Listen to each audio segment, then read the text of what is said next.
नमस्कार दोस्तों, स्वागत है आपका विनर्स क्लासेस उदयपुर के इस ऑनलाइन प्लेटफॉर्म पर। तो आज मैं लेके आया हूं आपके सामने आपके आने वाले एग्जाम एलडीसी में मैथ्स का क्या सिलेबस रहेगा उसके बारे में सिलेबस पूरा डिस्कस करेंगे। और पुराने जो भी एलडीसी का एग्जाम हुआ है उसमें किस टॉपिक से कितने क्वेश्चन आए हैं वो भी मैं आपके सामने लेके आया हूं, ताकि आपको एक अंदाजा रहे कि कौन सा टॉपिक अपने को ज़्यादा पढ़ना है, कौन सा कम पढ़ना है। हालांकि पढ़ने सारे टॉपिक है, लेकिन पिछले 5 साल के टॉपिक में किस किस टॉपिक से कितने क्वेश्चन आएंगे, अगर उसका एनालिसिस आपको मिल जाता है तो आप ये अंदाजा लगा सकते हैं कि इस टॉपिक को ज़्यादा पढ़ना पड़ेगा और इसमें जो है थोड़ा कम पढ़ना पड़ेगा। ठीक है, तो देखो एलडीसी में आपका क्या सिलेबस रहेगा, मैथ्स का क्या सिलेबस रहेगा वो मैं आपको बताता हूँ। देखो, सबसे पहला टॉपिक क्या है अपना, वैदिक गणित विधि से पूर्ण संख्याओं का वर्ग, घन और वर्गमूल और घनमूल। और यहाँ बता रखा है आपको कि 6 अंकों की संख्याओं तक ही करना है। यानी आपको जो वैदिक विधि से वर्गमूल क्या होता है, घनमूल क्या होता है, वर्ग कैसे निकलते हैं, घन कैसे निकलते हैं, वो आपको पता होना आना चाहिए। और एक बता रखा है यहाँ पे सिलेबस में कि 6 अंकों की संख्याओं तक, यानी 6 अंकों की संख्याओं तक आपको ये सब चीजें आनी चाहिए कि वैदिक विधि से वर्गमूल कैसे निकालेंगे, घनमूल कैसे निकालेंगे। ठीक है, इसमें क्वेश्चन कैसा पूछा जाता है, उसमें ऐसा नहीं डायरेक्ट क्वेश्चन नहीं पूछेंगे कि इस संख्या का वर्ग क्या होगा या इस संख्या का घन क्या होगा, नहीं। आपको स्टेप पूछेगा कि वैदिक विधि से आप ये बताओ कि अगर इस क्वेश्चन का अगर वर्गमूल निकालते हैं, घनमूल निकालते हैं, तो चौथे स्टेप में क्या आएगा, पांचवें स्टेप में क्या आएगा, इस टाइप के क्वेश्चन बनते हैं। तो ये ध्यान रखना।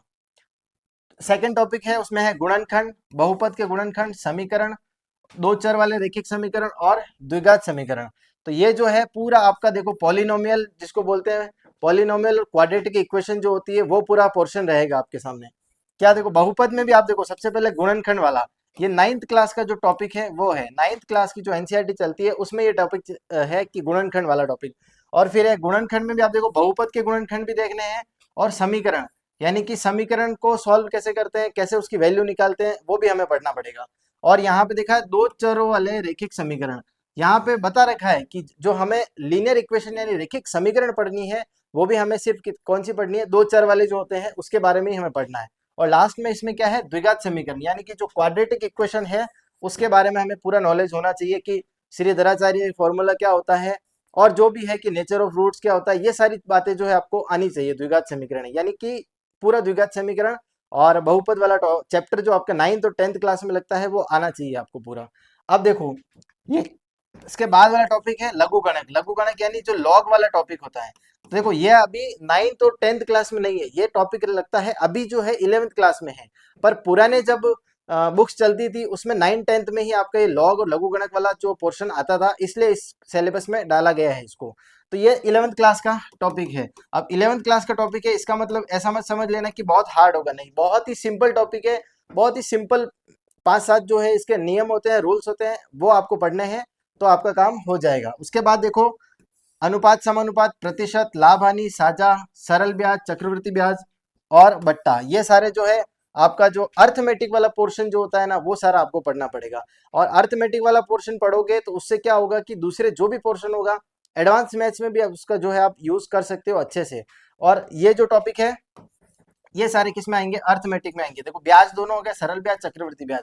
और एक यहाँ पे एक्स्ट्रा है जो है बट्टा, यानी कि जो डिस्काउंट वाला टॉपिक है वो भी आपके इस एलडीसी सिलेबस में शामिल किया गया है। बहुत ही कम सिलेबस में होता है, लेकिन आपको पता है कि एलडीसी का सिलेबस मैथ्स का जो है थोड़ा टफ है। मतलब ऐसे कुछ ऐसे टॉपिक है जैसे लॉग वाला टॉपिक हो गया, ये बहुत कम ही एग्जाम में देखने को मिलता है। और बट्टा वाला हो गया, ये भी बहुत कम एग्जाम में देखने को मिलता है। पर आपके सिलेबस में ये दोनों टॉपिक दिए गए हैं। चलो और देखते हैं आगे नेक्स्ट। हाँ, अब देखो फोर्थ, अब देखो एक बिंदु पर बनने वाले कोण, रेखा, सरल रेखीय आकृतियां, त्रिभुज की सर्वांग क्षमता, समरूप त्रिभुज, ये देखो यहाँ तक का जो पोर्शन है ना वो पूरा ट्राइंगल, देखो ट्राइंगल से रिलेटेड जो भी चीजें होगी वो आप सब सब पढ़नी है। टॉपिक भले आपको सिर्फ दे रखा है कि त्रिभुज की सर्वांग और समरूप, ये दोनों 10th क्लास के, 9th और 10th क्लास के जो टॉपिक है वो है आपकी 9th और 10th क्लास की जो एनसीईआरटी चलती है ना, वो उस टॉपिक बुक से जो है ये टॉपिक दे रखे हैं कि सर्वांग क्षमता क्या होती है और समरूप क्या होता है। तो त्रिभुज के बारे में अपने को ये दोनों बातें पता होनी चाहिए, जिसमें आपने पढ़ा होगा कि साइड एंगल, साइड रूल वगैरह, ये सारे रूल जो है आपको पढ़ने पड़ेंगे। ठीक है, अब देखो रेखा और कोण, रेखा और कोण में आप ये डायग्राम वाले क्वेश्चन आते हैं कि अगर एक डायग्राम बना हुआ है, इसमें एक एंगल दे रखा है 30 डिग्री, तो दूसरा क्या एंगल होगा, उसमें भी बहुत सारी प्रॉपर्टीज होती है, वो आपको पढ़नी पड़ेगी। उसके बाद आप देखो कि कार्तीय निर्देशांक पद्धति, दो बिंदुओं के बीच मध्य दूरी, दो बिंदुओं के मध्य दूरियों का आंतरिक और बाह्य विभाजन, ये जो है ये दोनों टॉपिक आपस में कनेक्टेड है। दो बिंदुओं के मध्य दूरी और दो बिंदुओं के मध्य दूरियों का आंतरिक और बाह्य विभाजन, और साथ में क्या है, कार्तीय निर्देशांक यानी कि कार्टेशियन प्रोडक्ट जो होता है वो भी इसमें आपको एलडीसी सिलेबस में पढ़ना है। और ये दोनों टॉपिक आपस में कनेक्टेड है, यानी ये टॉपिक अच्छे से आएगा आपको, तभी आप इस टॉपिक के क्वेश्चन सॉल्व कर पाओगे। हाँ, नेक्स्ट देखो, समतल आकृतियों का क्षेत्रफल यानी एरिया।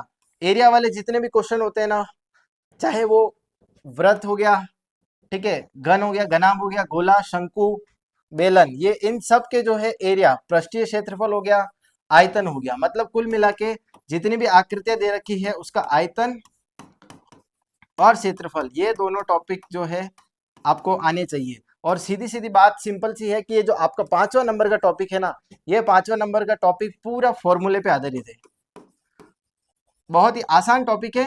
बस अगर आपको फॉर्मूले याद है इस टॉपिक के तो क्वेश्चन आपका सही हो जाएगा। और कभी कभी एग्जाम में, अभी हाल ही में रीट का एग्जाम हुआ था, रीट मेंस का, उसमें डायरेक्ट फॉर्मूले ही पूछ लिए गए थे कि ये जो मिलान करने वाला क्वेश्चन दे दिया था कि इसका फॉर्मूला क्या होगा, घन का पृष्ठीय क्षेत्रफल, घनाभ का आयतन कितना होगा, घन का आयतन कितना होगा, ये क्वेश्चन पूछ लिए थे। तो फॉर्मूले याद होने काफी जरूरी है। और आपका जो ये 5वां जो टॉपिक है, 5वां वाला पॉइंट जो है, इसमें जितने भी टॉपिक दे रखे हैं ये सारे फॉर्मूले पर आधारित रहेंगे। आपको सिर्फ फॉर्मूले पता होंगे तो क्वेश्चन सॉल्व हो जाएगा, ठीक है। 6 टॉपिक देखो, कोण एवं उनके माप, न्यून कोणों के त्रिकोणमितीय अनुपात, त्रिकोणमितीय सर्वसमीकाएं, ऊंचाइयां, ऊंचाई दूरी की सामान्य समस्याएं, ये आपका 10th क्लास का टॉपिक है। 10th क्लास में इतना बड़ा सा लिखा हुआ है, उसमें सिंपल बताता हूँ आपको, ट्रिग्नोमेट्री यानी त्रिकोणमिति जो है वो पूरी पढ़नी पड़ेगी। ये जो भी टॉपिक दे रखा है इसका मतलब अगर एक वर्ड में बोलूं तो आपको ट्रिग्नोमेट्री पूरी पढ़नी पड़ेगी। ट्रिगोनोमेट्री, अगर ट्रिग्नोमेट्री यानी कि त्रिकोणमिति अगर आपने पढ़ ली तो उसके साथ साथ अगर आपका ये पोर्शन भी क्लियर हो जाएगा, ऊंचाई और दूरी की सामान्य समस्याएं, क्योंकि यहाँ भी त्रिकोणमिति का यूज है और ऊपर वाले टॉपिक में भी त्रिकोणमिति का, यानी कि 10th क्लास का त्रिकोणमिति का जो टॉपिक है वो आपको अच्छे से पढ़ना है। उसके बाद देखो, आंकड़ों का चित्रों द्वारा निरूपण, केंद्रीय प्रवृत्ति के माप, माध्य विचलन, जन्म मृत्यु, सांख्यिकी और सूचकांक, यानी कि अगर ओवरऑल देखें तो आपको सांख्यिकी पूरी पढ़नी पड़ेगी। सांख्यिकी जो है वो पूरी पढ़नी पड़ेगी, उसमें आपका सब आ जाएगा कि आंकड़ों का चित्रों के द्वारा निरूपण, मतलब अलग अलग टाइप के होते हैं, बार ग्राफ क्या होता है, लाइन ग्राफ क्या होता है, ये सारे जो है आपको पढ़ने पड़ेंगे। और माध्य विचलन पढ़ना है, जन्म मृत्यु दर कैसे निकालते हैं, सांख्यिकी और सूचकांक, ये वाला टॉपिक जो है आपको पढ़ना पड़ेगा। तो ये आपका एलडीसी का सिलेबस है, कोई ज्यादा बड़ा सिलेबस नहीं है, टोटल 7 ही टॉपिक है। अगर मैं इस पूरे सिलेबस को, हाँ एक बार ये और देख लेते हैं कि ये मैं आपके सामने एक एनालिसिस लेके आया हूँ कि पुराने जो 5 साल पेपर हुए, यानी कि 2024 देखो, 2018, 18 में हुआ, 16 में हुआ और 11 में हुआ, यानी कि किस किस टॉपिक से कितने कितने क्वेश्चन आए हैं टोटल, वो मैं आपके सामने लेके आया हूँ। ये एनालिसिस आपके लिए ये हेल्प कर सकता है कि यार किस टॉपिक को ज्यादा पढ़ना है, किसको कम पढ़ना है। हालांकि अभी पैटर्न बदल चुका है, आपको टॉपिक सारे पढ़ने हैं और बहुत डिटेल में पढ़ने हैं, पर फिर भी एक अंदाजा लग जाएगा इससे कि 2011 में कितने क्वेश्चन आए थे। देखो, रेशियो प्रोपोर्शन और पार्टनरशिप वाले जो है, वहां से टोटल ही 41 क्वेश्चन आए, सारे ही एग्जाम मिला के 2018, 24 और 16 और 11 सबको मिला के टोटल क्वेश्चन कितना आए हैं, 41। यहाँ प्रॉफिट लॉस और डिस्काउंट, इसके क्वेश्चन कितने आए हैं, 33 क्वेश्चन आए हैं। यहाँ देखो परसेंटेज के क्वेश्चन कितने आए हैं, 29 क्वेश्चन आए। साधारण ब्याज, चक्रवृद्धि ब्याज, सिंपल और कंपाउंड इंटरेस्ट के क्वेश्चन कितने आए हैं, 32 आए हैं, ठीक है। अब देखो नंबर सिस्टम और फैक्टर, इसके कितने आए हैं, 49 क्वेश्चन। यहाँ देखो स्क्वायर रूट हो गया, क्यूब रूट हो गया, और ये सर्ट्स, इंडेसेस यानी घातांक और करनी वाले से 29 क्वेश्चन आए हैं। बीजगणित, रैखिक समीकरण, लघुगणक मिला के कितना आए हैं, 34। और उसके बाद देखो आप एरिया और पेरीमीटर देखोगे तो वो 33 क्वेश्चन। तो ये एनालिसिस आपके लिए, आप इसको देख लेना पीडीएफ अच्छे से, कि ये जो एनालिसिस है उससे ये पता चलेगा कि किस टॉपिक से कितने क्वेश्चन पूछे गए हैं। हालांकि एक चीज मैं आपको बता रहा हूँ कि टॉपिक सारे पढ़ने हैं, कोई भी टॉपिक छोड़ना नहीं है। इस एनालिसिस को देख के आप ये ना समझे कि इस टॉपिक को यार मैं छोड़ ही देता हूँ, ये कम पढ़ता हूँ, नहीं, टॉपिक सारे पढ़ने हैं, क्योंकि मैथ्स में जो है सब टॉपिक एक दूसरे से कनेक्टेड होते हैं। अगर आप नंबर सिस्टम पढ़ोगे तभी ही आप आगे दूसरे टॉपिक पढ़ पाओगे, क्योंकि सारे टॉपिक में जो है नंबर सिस्टम का कहीं ना कहीं यूज होगा ही होगा।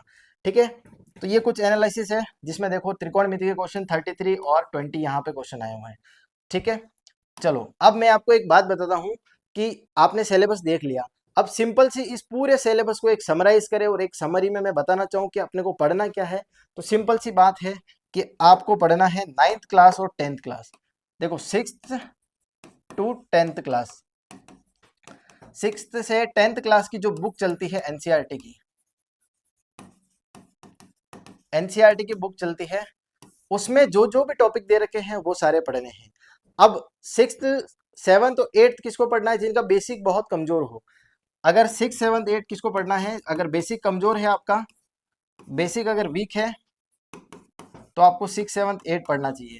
और अगर 9th 10th किसको पढ़ोगे, 9th और 10th, अगर आपका मैथ्स में थोड़ा सा बेसिक अच्छा है तो आप 9th और 10th की मैथ्स पढ़ लो, तो आपका लगभग सारे टॉपिक कवर हो जाएंगे। पर उसमें ध्यान रखना कि अभी 9th और 10th की मैथ्स में एक लॉग वाला क्वेश्चन नहीं दे रखा, लघुगणक जो है टॉपिक वो नहीं है, वो पुराने बुक्स में चलता था, जब काफी साल पहले बुक्स चलती थी, फिर लॉग टॉपिक को हटा के 11th क्लास में रख दिया गया है। पर ये ध्यान रखना कि आप ओवरऑल अगर समरी देखें तो 6 से लेकर 10th क्लास तक की जो अ, रहेगी बुक, उसमें जो भी आपके एनसीईआरटी के टॉपिक रहेंगे वो आपको साथ में पढ़ने पड़ेंगे। ठीक है, ओवरऑल आपको एक ही चीज है कि जो भी सारा सिलेबस है उसको समराइज किया है मैंने कि 6 से लेकर 10th क्लास के जो एनसीईआरटी बुक है वो आप पढ़ लेना। उसमें एक्स्ट्रा क्या टॉपिक रहेगा, एक्स्ट्रा सिर्फ लॉग का टॉपिक रहेगा, यानी लघु गणक वाला जो टॉपिक है वो आपका एक्स्ट्रा रहेगा। और उस टॉपिक में कुछ भी बड़ी बात नहीं है, 6 या 7 प्रॉपर्टीज आपको पढ़नी है और आपका काम हो जाएगा। ठीक है, तो ये था आपके सामने सिलेबस, पूरा मैंने डिटेल से बताया कि क्या किस टॉपिक से कितने क्वेश्चन हैं। मिलते हैं नेक्स्ट, जल्द ही हम पीवाईक्यू सीरीज लेके आएंगे, एमसीक्यू सीरीज क्लास स्टार्ट करेंगे।